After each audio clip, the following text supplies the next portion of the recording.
بسم اللہ الرحمن الرحیم۔ اللہ خود پر کوئی احسان نہیں رکھتا۔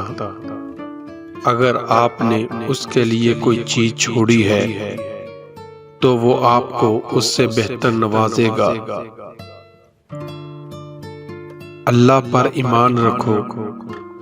جن کے ایمان مضبوط ہوتے ہیں انہی کے لیے معجزے ہوتے ہیں۔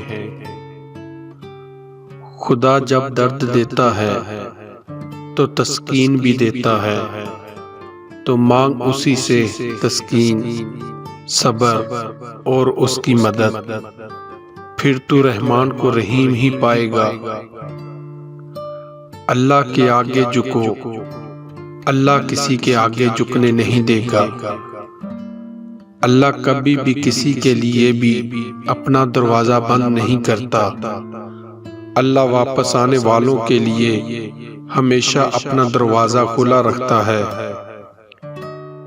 اور وہ دعائیں جو کبھی بھی رد نہیں کرتا، ہاں اپنے پاس سنبھال لیتا ہے اور پھر وہ عطا کرتا ہے وہاں جہاں ہم نے گمان بھی نہیں کیا ہوتا۔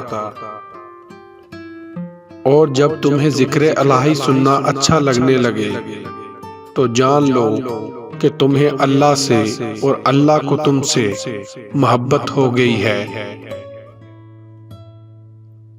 اگر کوئی چیز تقدیر میں نہیں بھی لکھی تو پھر بھی دعا ضرور کرنی چاہیے، کیونکہ تقدیر کے سامنے ہم بے بس ہیں۔ تقدیر لکھنے والا تو بے بس نہیں۔ مایوس وہ ہوتا ہے جو اللہ پہ یقین نہیں رکھتا، اور محروم وہ ہوتا ہے جو اللہ کی نعمتوں کا شکر ادا نہیں کرتا۔ صبر سیکھ لیں، اللہ سب جانتا ہے۔ وہ جانتا ہے کہ آپ کب کب کن کن وقتوں سے گزرے ہیں، اور اللہ وقت بدل دیتا ہے، کیونکہ تبدیلی کائنات کا اصول ہے۔ جب درد بڑھنے لگے اور کچھ بھی سمجھ نہ آئے تو اپنے رب کی طرف چلے آؤ، کیونکہ دلوں کو سکون اس کی یاد میں ہے۔ کائنات میں کوئی اتنی شدت سے کسی کا انتظار نہیں کرتا جتنا اللہ اپنے بندے کی توبہ کا کرتا ہے۔ دنیا میں سب سے تیز رفتار چیز دعا ہے، جو دل سے زبان تک پہنچنے سے پہلے اللہ کے پاس پہنچ جاتی ہے۔ بے شک میرا رب وہ ہے جو انسان کی روح کے اندر کی اذیتوں کو جاننے والا ہے۔ دل جس بات پہ ضد کرتا ہے رب اسی بات پر بندے کو آزماتا ہے۔ جب بھی دعا مانگو اپنی اوقات دیکھ کر نہیں بلکہ اپنے رب کی شان دیکھ کر مانگو۔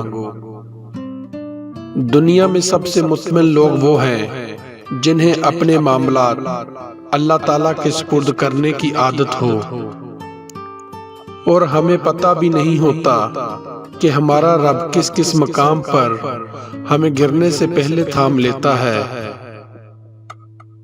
مقدر اتنی بار بدلتا ہے جتنی بار بندہ اللہ پاک سے رجوع کرتا ہے۔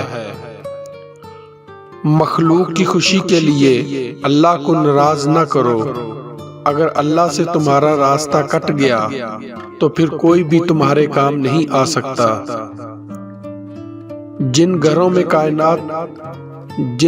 میں اللہ کا ذکر ہوتا ہے وہاں سکون، محبت اور برکت نظر آتی ہے۔ دل چھوٹا مت کرو، وہ رب دیکھ رہا ہے، وہ رب سن رہا ہے۔ بس اس پہ یقین رکھو اور وہ کچھ ایسا کرے گا جو تمہارے حق میں بہتر ہوگا۔ یوں تو وہ دلوں کے حال جانتا ہے، مگر وہ چاہتا ہے کہ اس سے مانگا جائے۔ یہ اس کی شان ہے، کیونکہ وہ بادشاہ ہے۔